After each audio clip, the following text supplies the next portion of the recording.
किती सुंदर नजारा आहे आपल्या NH222 आपल्या कल्याण मुरबाड हायवेवरचा हा एवढा सुंदर नजारा आहे की ट्रॅफिक झालेली आहे, पण लोकांना एवढी घाई आहे की अक्षरशः तिसऱ्या लेनने सुद्धा लोक गाड्यांना ओव्हरटेक करून चालले आहेत आणि त्यामुळे समोरच्याही गाड्या अडकत आहेत आणि समोरच्या गाड्यांना पण यायला अडथळे होत आहेत आणि पूर्णपणे डबलने ट्रॅफिक जाम होती आहे।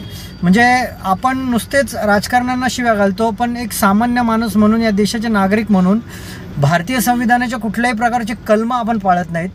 बघा कशा प्रकारे 3-3 लाईन्स करून गाड्या एका बाजूने चाललेल्या आहेत आणि त्यांना ओव्हरटेक करतायत सगळे आणि येणाऱ्यांची सुद्धा अडवणूक केली जाते या तिसऱ्या लेनवाल्या गाड्यांकडून, जेणेकरून अजून ट्रॅफिक होतं आहे आणि जो व्यक्ती व्यवस्थित वेळेवर घरी पोहोचू शकतो तो या चालकांच्या मूर्खपणामुळे अजून उशिरा घरी पोहोचतोय।